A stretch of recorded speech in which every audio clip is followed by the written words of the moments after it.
어느 날 갑자기 회사에서 457억 원을 성과급으로 준다고 그러면 어떠시겠어요? 이게 얼마나 큰 돈이냐면 2022년 시간당 최저임금이 9,160원입니다. 최저임금을 적용하면 하루에 8시간씩 쉬지 않고 무려 1,709년 동안 일해야 벌 수 있는 큰 돈입니다. 주몽이 고구려를 건국할 때 일을 시작한 사람이 조선 숙종 말기까지 일을 해야 그 돈을 다 벌 수 있는 겁니다. 그런데 이 457억 원이 현금은 아닙니다. 스톡옵션을 매각해야 벌어들일 수 있는 거죠. 자, 맞습니다. 카카오페이 전 대표가 상장 후 단 한 달 만인 2021년 12월 초 스톡옵션 23만 주를 행사 매각한 후에 단숨에 벌어들인 차익입니다. 자, 미국에서 벌어지는 피도 눈물도 없는 기업가들의 자본주의 행태, CEO의 천문학적인 성과급. 자, 이제 먼 나라 얘기가 아니게 됐습니다. 자, 그런데 CEO들이 이렇게 몇백억 원씩 가져가면 일개미인 우리는 제대로 정당한 보상을 받을 수 있는 걸까요? 공정한 성과급 지급의 모든 것 지금부터 알려드리겠습니다. 안녕하세요. 서울대학교 경영학과에서 회계학을 가르치고 있는 신재용입니다. 자본주의 사회에서 기업 CEO의 천문학적인 연봉은 더 이상 놀라운 일은 아닙니다. 2018년을 예로 들면 미국의 스탠다드 푸어스 500기업 CEO 평균 연봉이 1,480만 달러였고요. 이는 직원 평균 연봉의 약 264배에 달합니다.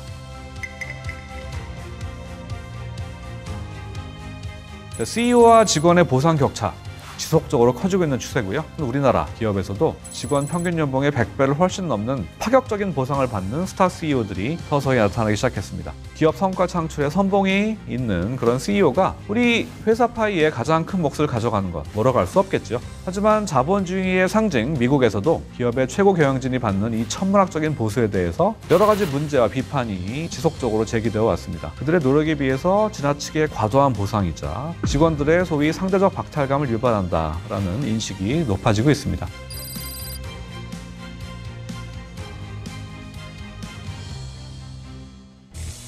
자, 기업의 격렬한 반발을 무릅쓰고 미국에서 새로 도입된 CEO 직원 보상 배율, CEO Employee Pay Ratio라고 하는데요. 이 보상 배율 공식 규정은 2018년부터 모든 상장 기업이 회사 전체에서 중위값에 해당하는 보수를 지급받는 직원과 CEO 사이의 보상 배율을 공시할 것을 요구하고 있습니다.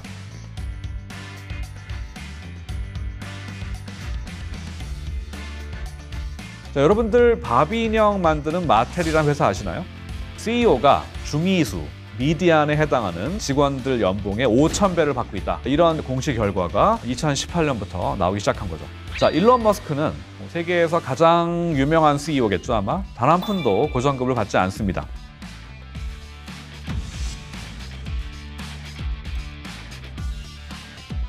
자, 대신에 최대 10년 동안 최대 1억 주의 테슬라 보통주를 구입할 수 있는 스톡 옵션을 부여받았습니다.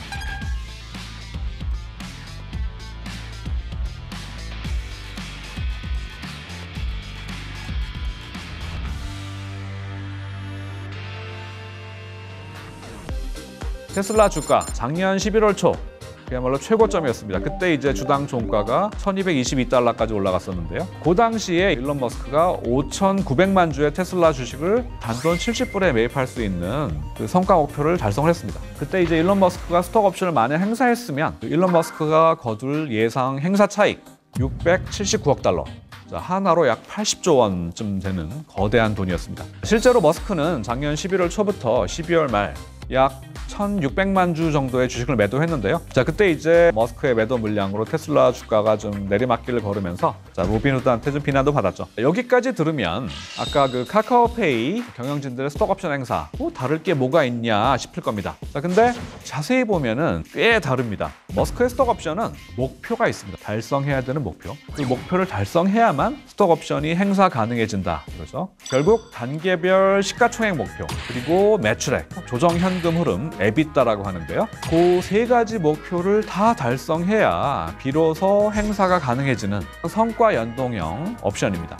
장기간 그리고 단계별로 성과를 내야만 행사할 수 있는 권리가 생긴다. 자, 이게 포인트고요. 경영 능력과는 상관없는 행운, 소위 굴럭으로 주가가 상승하고 막대한 차익을 얻는 그런 상황을 이 사회가 미리 막은 거죠. 자, 그리고 머스크가 작년 말 매각한 주식은 사실 그가 이미 오래전부터 최대 주주로서 보유하고 있던 테슬라 주식이었습니다. 아직 머스크는 보상으로 부여받은 스톡 옵션을 행사한 적이 없습니다. 자, 2008년 금융위기를 초래한 주요 원인으로 미국의 이제 대형 투자은행 경영자들에게 제공한 스톡옵션 보상에 의한 위험 추구 많이 거론되었습니다. 실제로 그 이후에 미국 최고 경영자들의 보상 제도에서 한때 붐이었던 스톡옵션은 별로 사용되지 않아요. 카카오페이의 기업 공개 이후에 공모가가 9만 원이었는데 23만 원까지 올라갔습니다. 근데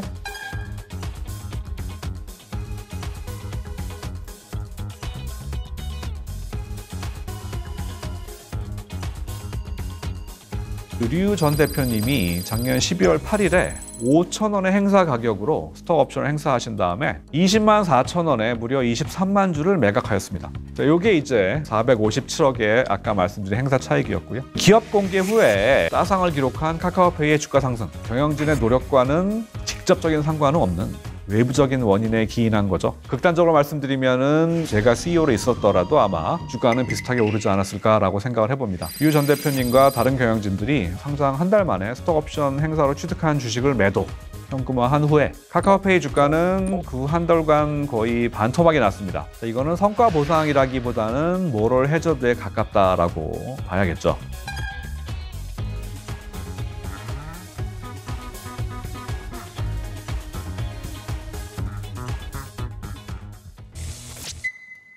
이제 과거의 주주자본주의에서 최근 환경사회 지배구조, 즉 ESG 경영이랑 이해관계자 자본주의, 소위 스테이크홀더 캐피탈리즘이 대두되면서 자, 이제 회사의 목적이 주주부의 극대화가 아니다.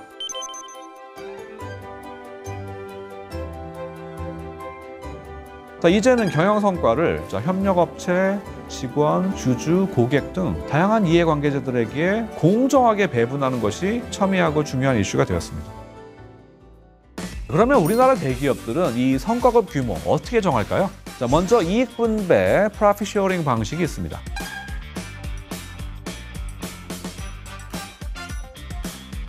삼성전자 임금 협상이 이제 9% 기본급 인상안이 이제 얼마 전에 타결이 됐는데 노사협의회 근로자 대표들은 영업이익의 25%를 성과급으로 달라라고 요구를 했었습니다. 작년에 삼성전자 영업이익이 52조입니다.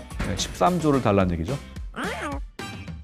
우리나라 대기업에서 성과에 따라서 크게 변하는 성과급은 여러분들 개인의 성과가 아니고요. 조직 성과급이랑 전사 성과급입니다. 삼성전자 같은 경우에는 여러 가지 부문들이 있죠. 자, 반도체 부문이 있고, 자, 무선 및 네트워크 부문이 있고, 소비자 가전 부문이 있는데 부문별 경제적 부가가치 EVA 20%를 각 부문의 성과급 재원으로 하는 조직 성과급을 채택하고 있습니다. 이 얘기는 뭐냐? 삼성전자 반도체 부문의 임직원들이 6만 명이 넘습니다. 모두 똑같이 전혀 차이 없이 연봉의 50%를 성과급으로 받았다 이런 얘기고요. 삼성그룹은 일률적으로 14%를 자본 비용률로 정합니다.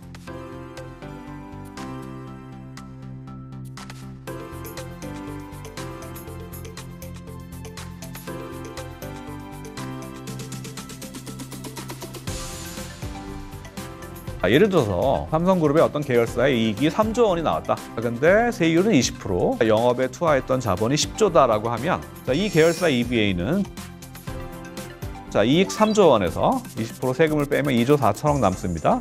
자, 거기에서 영업에 투하한 자본 10조의 14%, 즉 1조 4천억이 자본 비용이 되는 거고요.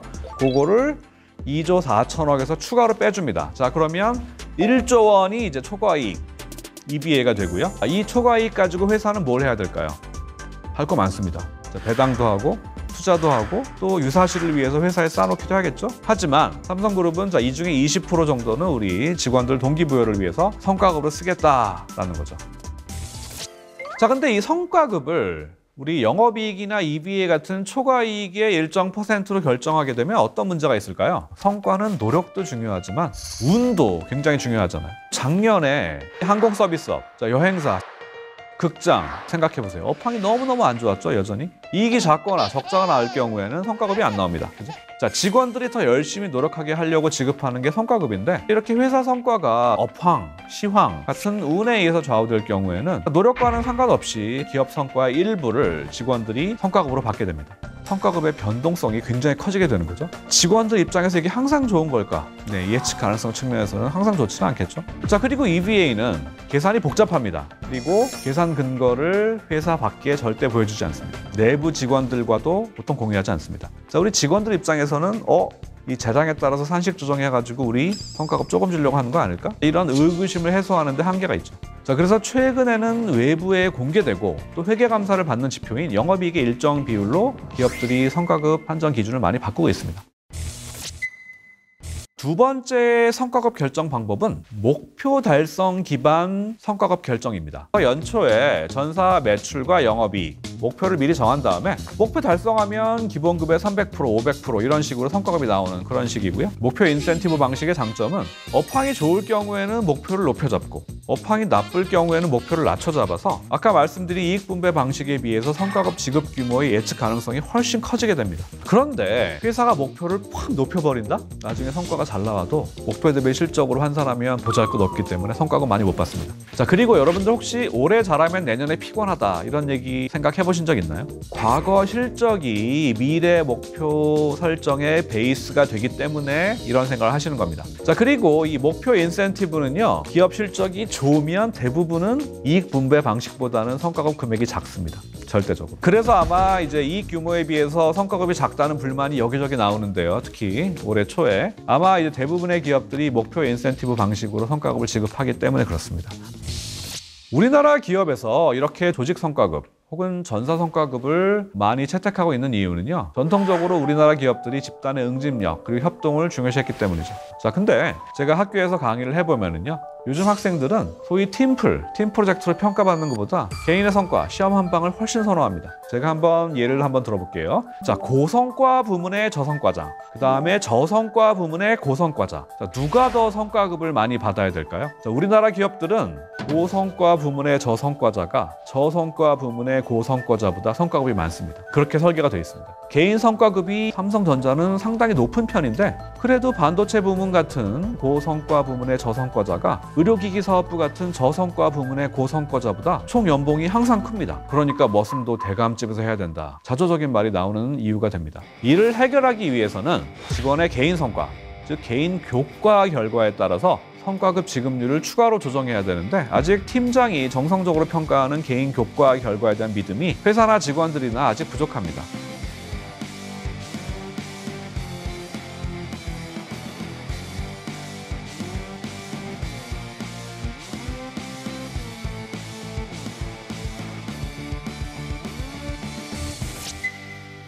자, 최근 일의 격이라는 책에서 KT의 신수정 부사장은, 자, 직원 연봉은 기업의 수익 모델, 직원의 회사 수익에 대한 기여도, 그리고 해당 직원 능력의 희소성에 의해서 결정된다고 했습니다. 자, 이제 직원 여러분들도 내 능력이 우리 회사의 매출과 영업이익을 올리는데 얼마나 기여하고 있는지도 한번 생각해 보시면 좋겠습니다. 더 나아가서 내 업무 역량과 업적이 얼마나 대체 불가능한지도요.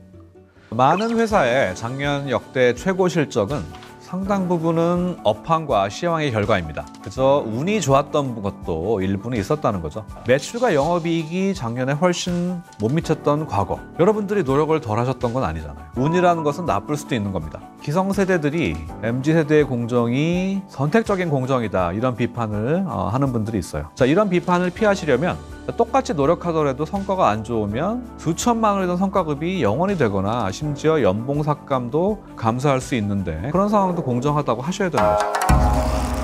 작년 초 SK 하이닉스 임직원 29,000명에게 한 통의 메일이 발송됩니다. 우리 회사 영업이익이 작년보다 2배 더 높은데 성과급은 대체 왜 작년이랑 똑같습니까? 도대체 우리 회사는 성과급을 어떤 기준으로 주는 겁니까? 발신인은 무려 입사 4년차 직원이었습니다. 여러분들이 그 직원이라면 메일을 발송하기 전에 어떤 생각을 했을까요? 출근했을 때 어디론가 불려가는 나의 모습, 수근거리는 사람들의 싸늘한 시선. 그럼에도 불구하고 그 질문을 꼭 해야만 했던 이유는 무엇이었을까요? 최고 학력과 스펙을 쌓고 쉬지 않고 일하지만 부모처럼 살기도 어려운 MZ세대. 우리가 MZ세대를 이해하는 이유, 지금부터 시작합니다.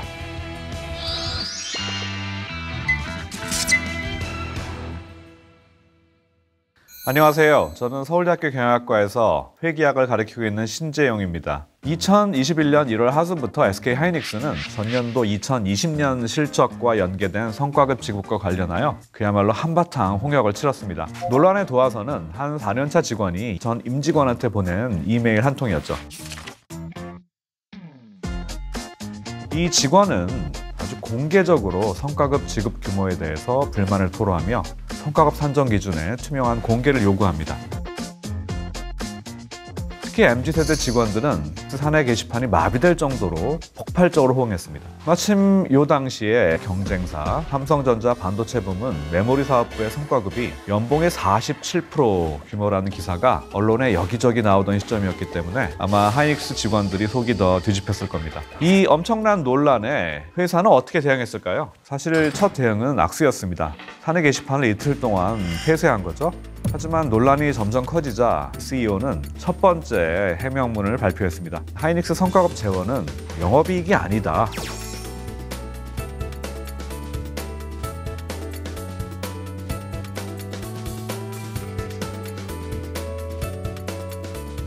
(19년의) 경우는 사실 성과가 낮아서 성과급이 나올 수 없었지만 우리 직원들 동기부여를 위해서 특별기여금조로 준 것이고요. 20년의 경우에는 성과급 산정 공식대로 정확히 계산한 건데 정말 공교롭게 정말 우연히도 그 금액이 똑같았다 이런 겁니다. 자, 그런데 말이죠. 우리 SK하이닉스의 경우에는 이미 이 사건이 터지기 15년 전부터 EVA, 경제적 부가가치를 근거로 성과급 재원을 산정하고 있었는데 15년이 넘어서야 직원들에게 성과급 산정 근거가 이거다라고 설명했다는 건 좀 문제가 있죠. 예상대로 사내 논란은 수그러들지 않았습니다. 결국은 영업이익의 10%를 성과급으로 지급하기로 노사 합의가 이루어지고 관련 논란이 잦아들게 되었습니다.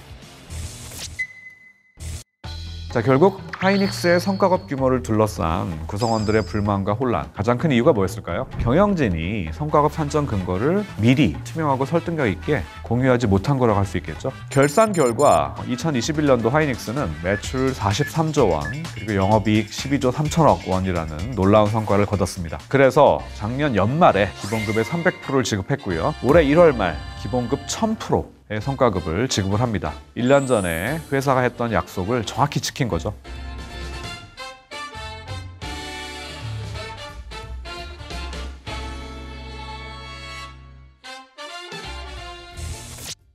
이뿐만이 아닙니다. 다른 굴지의 기업에서도 젊은 직원이 오너 사장한테 보낸 임금체계 개편안 동의 과정의 절차에 대해서 비판하는 메일이 블라인드에 회자되고요. 이런 사례가 굉장히 많죠. 실제로 우리 기업에서 이 MZ세대 직원들이 조직의 기존 세대 586 그리고 X세대들과 곳곳에서 갈등과 잡음을 빚고 있다, 이런 얘기들이 들려옵니다. 너무 당혹스럽지만 이 세대를 열심히 이해하기 위해서 공부를 하고 있습니다. 왜? 이들이 이제 주류거든요. M세대가 약 1100만, 그리고 G세대가 650만, 합하면 1700만 명을 넘습니다. 우리나라 국내 인구의 거의 34, 5% 정도가 이들인데요. 자, 이거를 이제 우리 국내 주요 기업 임직원에서 차지하는 비중으로 살펴보면 50%가 넘습니다. 이미 기업에서 MZ세대가 주류이기 때문에 당연히 조직의 기성 세대들도 이들과 같이 일하는 법을 배워가야 하는 거죠.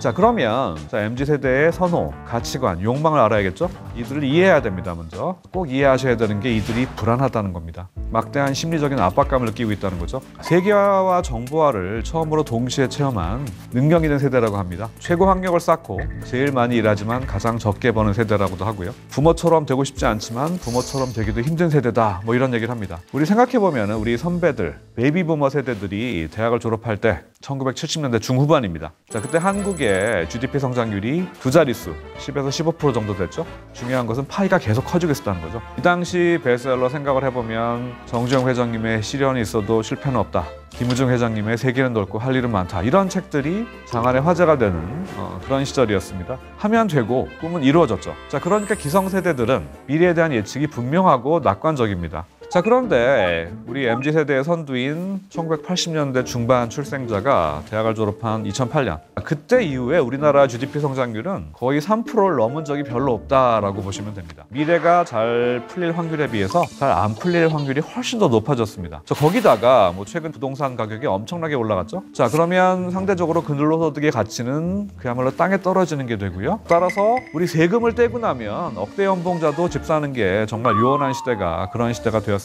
이런 심리적인 불안감, 막대한 압박감, 이런 것들이 우리 MZ세대로 하여금 살아남기 위해서 자신의 이익을 추구하고 확보하는 과정에서 소위 레토릭, 수사를 찾아내게 했는데, 그것이 바로 저는 공정이란 단어라고 생각을 합니다. 즉, 노력 대비 보상 관계의 예측 가능성을 저해하는 어떤 요소도 철저하게, 단호하게 배격하게 되는 것이죠. 이들이 부당한 부모 찬스는 혐오하며 그 정부의 사회 통합을 위한 약자에 대한 배려 정책들에 대해서 곱지 않은 시선을 보내는 이유입니다.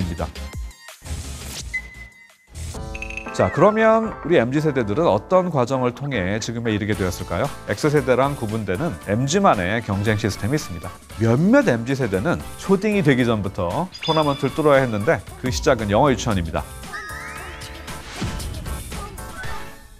대부분의 영어 유치원은 소위 입학 테스트를 실시합니다. 필기시험도 보고요. 원어민 교사랑 대화, 컨버세이션도 합니다. 자, 이는 어떻게 보면은 우리 필기랑 면접으로 이루어진 대학 입시랑 굉장히 비슷하죠. 이 같은 입학고사를 통과해야 등원의 기회가 주어지는 겁니다.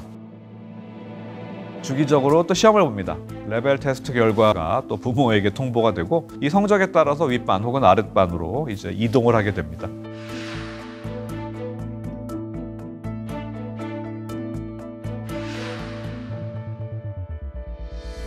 초등학교, 중학교, 고등학교 입학에서도 경쟁은 계속됩니다. 이들이 이제 초등학교, 중학교에 갔을 때 소위 특목중학교 그리고 특목고가 열풍을 일으켰습니다.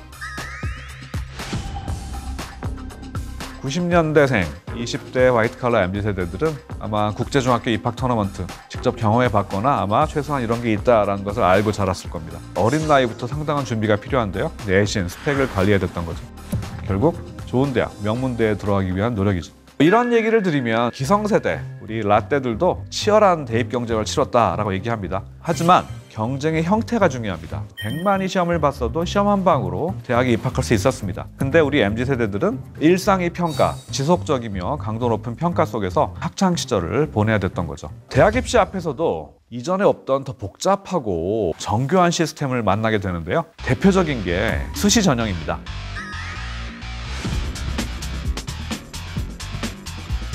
수시 전형 도입 초기인 2000학년도 생각해보면 대입 정원에서 수시 전형이 차지하는 비율은 3%밖에 안 됐어요. 자, 근데 그 이후에 급속히 상승합니다. 그래서 2007년도에는 51.5% 드디어 대입 정시 전형 선발 인원을 추월하게 됩니다.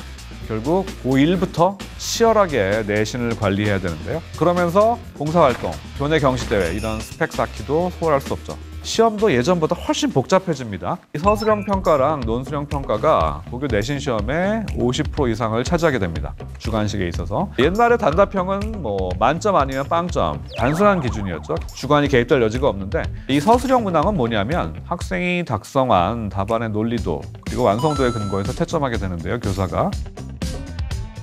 자, 이 서술형 문항은 교사의 주관, 재량, 판단에 따라서 이 부분 점수가 주어질 수 있다는 얘기입니다. 고교 토너먼트에서는요, 부분 점수 1점도 내신 등급 한 등급을 바꿀 수 있습니다. 그러니까 그들은 채점 기준이 공정하지 못하다고 생각을 하면 교과 담당 선생님을 찾아가서 거침없이 이의를 제기하게 되는 거죠. 학교에서도 이걸 너무 잘 알기 때문에 학생들의 비공식 성적을 미리 알려준 다음에 공식적으로 이의제기 기간, 클레임 기간이라고 하는데 요거를 보장을 해주고 나중에 성적을 확정하게 되죠. 일상의 평가 형태의 경쟁을 했기 때문에 우리 MZ세대들은 자신의 평가 결과를 꼼꼼히 따져보고 평가의 공정성에 대해서 당연히 이의를 제기할 수 있다라고 생각을 하는 거죠.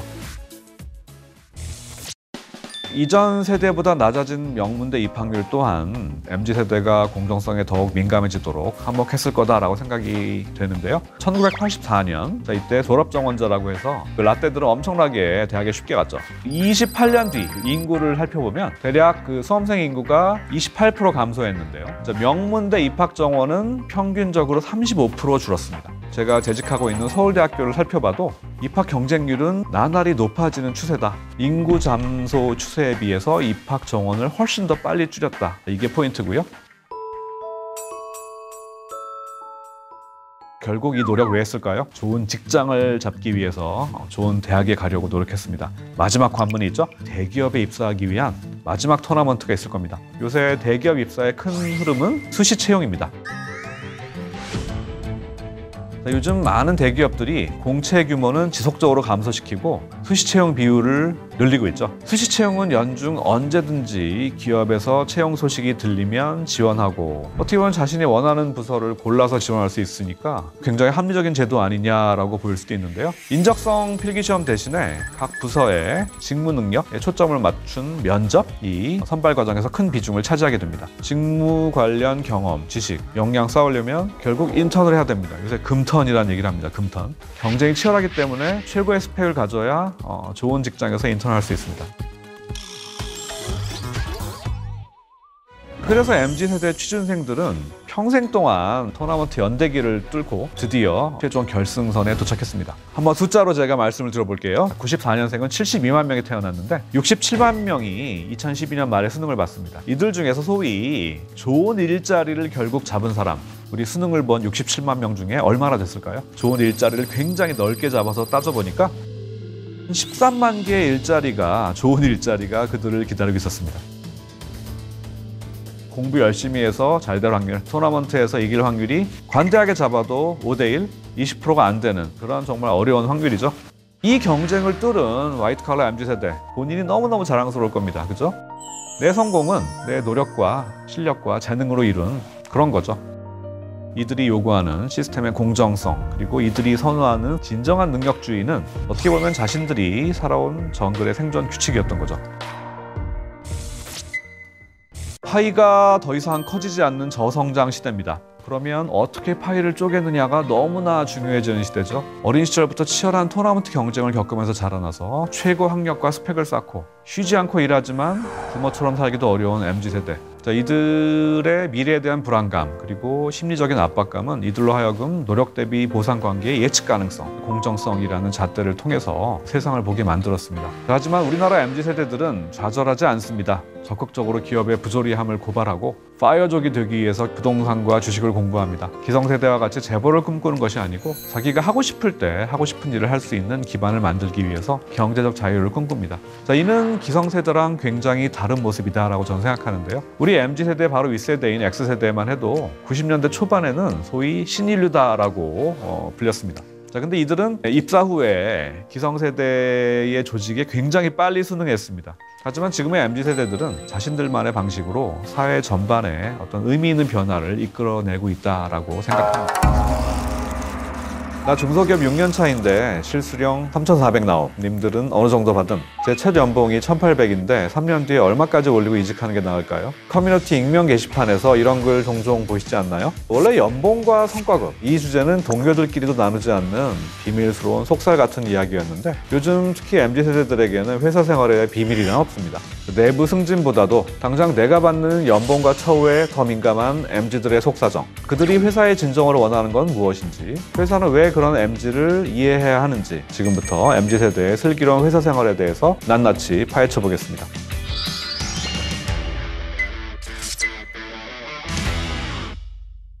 안녕하세요. 서울대 경영학과에서 회계학을 가르치고 있는 신재용입니다. MZ세대 직원들은 학점에 목숨을 걸고 대학에 다니다가 어려운 바늘구멍 같은 과정을 뚫고 회사에 입사합니다. 그들을 기다리고 있는 다음 토너먼트, 일반적으로 사원, 대리, 과장, 차장, 부장, 상무, 전무, 부사장, 사장, 부회장, 회장, 이 길게 이어지는 수직적이고 위계적인 승진 토너먼트가 또 그들을 기다리고 있습니다.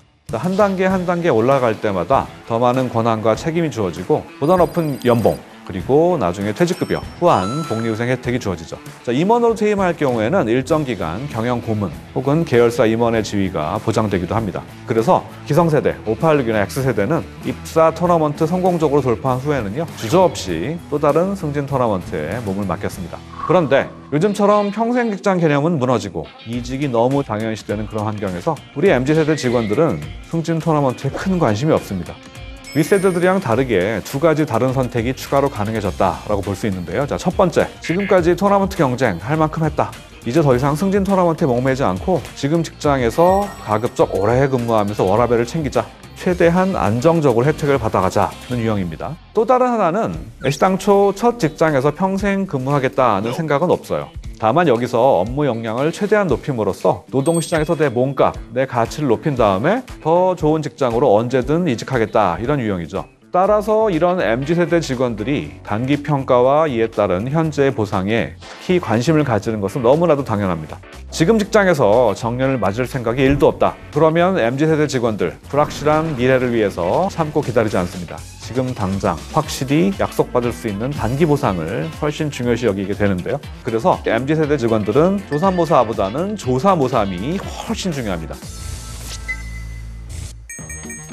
자, 우리 MZ세대는 정말 이직에만 관심이 있을까요? 평생 직장은 무슨 언제든 좋은 직장으로 떠날 거야. 우리 입사할 때부터 이직을 꿈꾼다, 뭐 이런 얘기를 하는데요. 근데 이제 이직을 꿈꾸는 직원들이 회사의 핵심 인자라면 그들을 바라보는 기업의 심경이 복잡할 겁니다. 그런데 이직을 꿈꾸는 MZ세대들이 보는 토너먼트는요, 사회의 계층 토너먼트라는 것을 명심하셔야 되는데요. 자, 요즘 회사 다니는 젊은 직원들 화제만 봐도 금방 알 수 있습니다. 업무가 아닌 주식, 코인, 부동산 같은 재테크가 이제 젊은 직원들 만나면 화제였죠. 그래서 경제적 자유, 파이어족,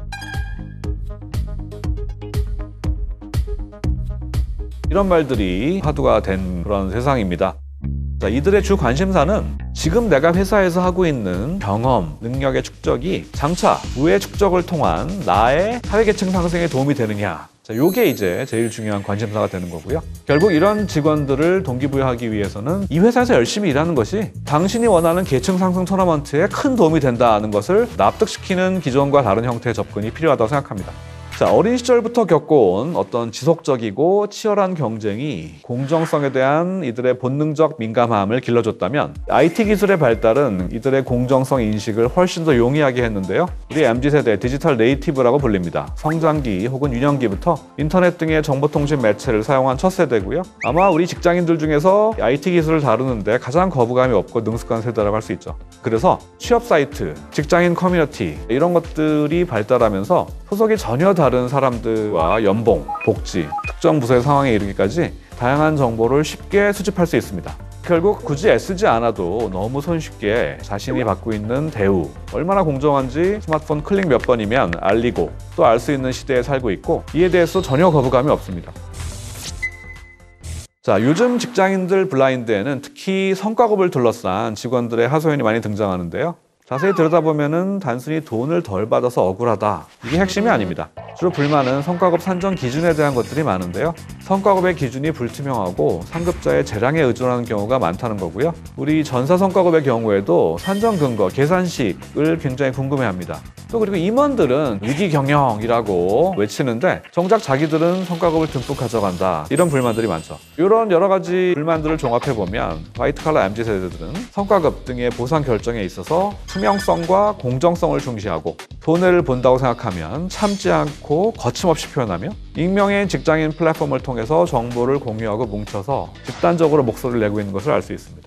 자, 우리 회사 입장에서는요, 아마 많은 회사에서 이미 그렇게 하고 있습니다만은 이 블라인드나 잡플래닛 등의 소셜 미디어에 올라오는 회사에 관한 글을 잘 모니터해야 됩니다. MZ세대 직원들이 이 익명 소셜 플랫폼을 통해서 자신이 다니고 있는 회사에 대한 여러 가지 불만을 토로하는 거 우리나라만의 현상이 아닙니다. 전 세계적인 현상이고요. 미국이 글래스도어라는 직장인 익명 플랫폼이 있는데 여기에 이제 정말 수많은 기업들이 아주 오래전부터 다양한 리뷰를 올리죠. 자, 근데 미국의 연구 결과 중에서요, 이런 발견이 있습니다. 자, 많은 회사들이 있겠지만 그 중에서 고급 인력 유치가 중요하고 노동시장이 굉장히 경쟁적인 그런 기업일수록 직원들이 글래스도어에 올리는 어떤 부정적인 회사에 대한 리뷰에 굉장히 빠르게 대응하면서 그 결과 직원 만족도가 향상된다, 이런 발견을 한 연구들이 있는데요. 어떻게 보면 결국 좀 더 진솔하고 진정성 있는 직원과 기업 간의 소통으로 이어지고 더 나아가서 기업의 투명성을 개선시킨 사례가 또 실제로 많이 있습니다. 자, MZ에게 맞는 보상이란 무엇일까요? 요즘 학생들 소위 팀플 별로 안 좋아합니다. 시험 한 방으로 나를 평가해달라라고 대학에서 얘기를 많이 하는데요. 똑같습니다. 이들이 커서 이제 MZ세대 직원들이 된 거 아닙니까? 자, MZ세대 직원들도 마찬가지로 나의 기여도에 따라서 그에 상응하는, 비례하는 보상을 받기를 원하죠. 근데 현실은 아직도 많은 한국 기업에서는 개인 성과가 연봉급에 반영되는 정도가 굉장히 미미합니다. 대부분의 직장인 성과급은요, 우리 회사가 잘해서 아니면 내가 속한 단위 조직이 잘해서 집단 성과에 근거해서 굉장히 획일적으로 결정돼서 지급이 되고 있는데요. 내가 잘해서 잘 받는 게 개인 고과죠. 고과를 잘 받으면 뭐가 달라질까? 보통 기본급 인상률이 높아집니다, 남들보다. 자, 개인의 성과를 조금 더 반영할 방법은 없을까? 개인의 성과를 보상에 반영해야 된다라고 하면 일단은 뭔가요? 개인의 성과를 신뢰성 있게 측정을 해야겠죠. 근데 우리 개인의 성과는 하는 일이 다 다르기 때문에 어떤 조직의 성과처럼 회계적으로 매출, 영업이익 이런 한두 개 지표 가지고 요약하기가 되게 어렵습니다. 그래서 결국은 정성평가로 성과가 측정이 돼야 되는데요. 자, 이때 개인의 성과 창출 과정과 결과를 지속적으로 관찰하면서 가장 잘 평가할 수 있는 사람은 누굴까요? 바로 직원들의 팀장, 관리자들입니다. 구글의 아침은 잘과 시작된다는 유명한 책이 있습니다. 구글의 인사 담당자 라즐로 복이 쓴 책인데요. 자, 인사 담당자라고 해서 단순히 직원을 채용하기만 하는 게 아니고 소위 사람 운영, 미국에서는 이제 people operation이라고 하는데 이 사람 운영 부문을 지휘하는 인사 담당 수석 부사장이었죠. 구글이 워낙 인적 자원을 중요하게 생각하는 그런 기업이다 보니까 이 라즐로 복도 구글에서 굉장히 여러 가지 재밌는 실험과 시도를 많이 해봤는데 2008년도에 유명한 관리자 실험을 진행합니다. 관리자들을 최고의 관리자 그리고 최악의 관리자 구분을 하고 더블 블라인드 방식으로 소속 직원들을 몰래 교체하는 거죠. 자, 그래서 65명의 직원들이 최고의 관리자 소속에서 최악의 관리자 소속으로, 또 69명은 최악의 관리자 소속에서 최고의 관리자 소속으로 자리를 옮깁니다. 이 소속 관리자, 팀장을 바꾼 게 직원들에게 어떤 영향을 줬을까요? 최고 관리자에서 최악의 관리자 소속으로 옮긴 65명, 42개의 성과 항목 중에서 34개의 성과 항목에서 점수가 낮아집니다. 그런데요, 다음에 이들이 원래 소속인 최고의 관리자가 지휘하는 팀으로 되돌아온 뒤에는요, 6개 항목에서 다시 명확한 성과 개선이 이루어집니다. 이 결과에 근거해서 구글은 우수한 관리자는 직원의 높은 성과와 행복도, 낮은 이직률로 이어지는 중요한 요인을 파악하고 이후 관리자의 역량 및 자질을 직원들이 평가하는 상향식 평가 설문을 정기적으로 실시해서 구글 관리자들의 역량을 크게 향상시킬 수 있었습니다. 자, 이 라즐로 복은 구글과 같이 성과에 따른 보상 격차가 제대로 작동하기 위해서는 두 가지 관리자의 역량이 중요하다고 강조를 하는데요. 첫 번째, 해당 직원이 가져온 경제적인 효과를 정확하게 측정하는 것. 두 번째, 보상 체계를 명확히 이해하고 직원들에게 왜 보상의 폭이 직원별로 큰 차이가 날 수밖에 없는지, 그리고 그 과정에 대해서 자세히 설득력 있게 설명할 수 있어야 된다는 것. 그리고 아마 이게 더 중요하겠죠? 그런 고성과에 도달할 수 있기 위해서는 어떻게 하면 좋은지에 대해서 코칭하고 육성할 수 있는 그런 유능한 관리자를 확보하는 것이 중요하다고 강조합니다. 저는 기업 관리자를 현재 고교 교사, 그리고 인사부서를 대학의 입학사정관에 비유하고 싶은데요. 2000년 중반부터 현재까지 대학의 가장 중요한 선발 전형이 된 입학사정관 전형, 요즘은 학생부 종합전형이라고 하죠. 정성평가의 끝판왕입니다. 실제로 제가 2년 전에 신입생 선발 업무에 참여를 하면서 서울대학교 경영대학 지원자들의 학교생활 기록부를 직접 검토할 기회를 가졌습니다. 저는 깜짝 놀랐습니다. 학교생활 기록부라는 서류에 지원자들의 고교 5학기 동안의 모든 활동이 체계적으로 포괄적으로 집약돼 있다. 고교 교사들이 이 학생들을 관찰하고 평가하기 위해서 얼마나 많은 시간과 자원을 투입했을까 짐작이 어렵지 않았습니다. 사실 고교 교사들도 입학사정관 전형 도입 초기에는 수업하기도 바쁜데 과다한 업무 부담, 서류 작업 어떡할 거냐 굉장히 우려와 반발이 많으셨죠. 근데 결국 오랜 기간 동안 시행착오를 거치긴 했지만 잘 정착이 됐고요. 그리고 정말 중요한 것은 신입생을 선발하는 대학들이 소위 수시전형, 학생부 종합전형으로 신입생을 선발하는 것을 선호하고 있습니다. 물론 최근에 사회 지도층 자녀들의 부모 찬스에 의해서 스펙을 부풀리는 그런 문제가 발생하기도 했지만 제 포인트는 공정이 그야말로 제일 중요한 가치인 대입에서 학생의 잠재 역량 그리고 발전 가능성에 대해서 고교 교사들이 이 정도 정상평가를 해낼 수 있다면 저는 우리나라 기업들 또한 못할 이유가 없다고 봅니다. 이게 정말 급한 일입니까? 라고 물어보시면 네, 저는 급한 일이라고 말씀을 드리고 싶습니다. 조만간 당신 회사에 닥칠 일이고요. 관리자들은 좀 마인드를 바꾸실 필요가 있습니다. 직원 평가와 육성 업무가 시간 낭비라는 그런 생각은 버리셔야 되고요.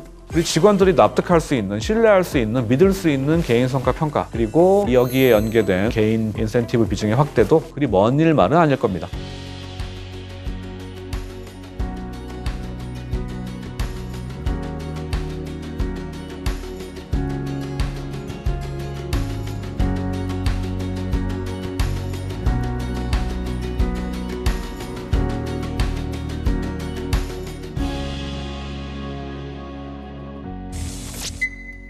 우리나라에도 이런 MZ세대들의 욕구를 반영하는 보상 측면에서도 흥미로운 보상 체계가 속속 출현하고 있는데요. 기업 사례는 아니지만 작년도 삼성 라이온즈 야구단의 새로운 연봉 체계가 참 흥미롭습니다. 자, 핵심은 뭐냐? 스스로 자신의 연봉 체계를 선택한다는 겁니다. 연봉제를 적용받을 수 있는 대상이 되는 선수가 23명이었는데 카페테리아처럼 메뉴를 줬습니다.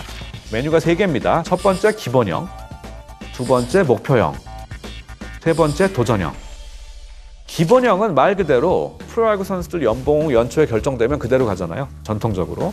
목표형은 고정 연봉의 90%를 기본급으로 주고 나중에 깎은 10%는 만약에 선수가 개인별 성과 목표를 달성을 했다라고 하면은 몇 배가 돼서 선수한테 돌아옵니다. 보너스로. 도전형은 목표형을 좀 강화시킨 건데요. 고정 연봉의 80%만 줍니다. 그 다음에 나중에 개인별 성과 목표를 달성하면 처음에 덜 준 20%의 몇 배를 또 보너스로 주는 거죠. 자, 여러분들 삼성 라이온즈 선수들이 어떠한 선택을 했을까요? 절반 이상의 선수들이 변동급 2와 3을 골랐습니다. 그리고 중요한 것은 팀 성적과는 관계없이 개인이 그 성과 목표를 달성했는지의 여부에 따라서 개인이 받는 보너스 금액이 달라진다는 거죠.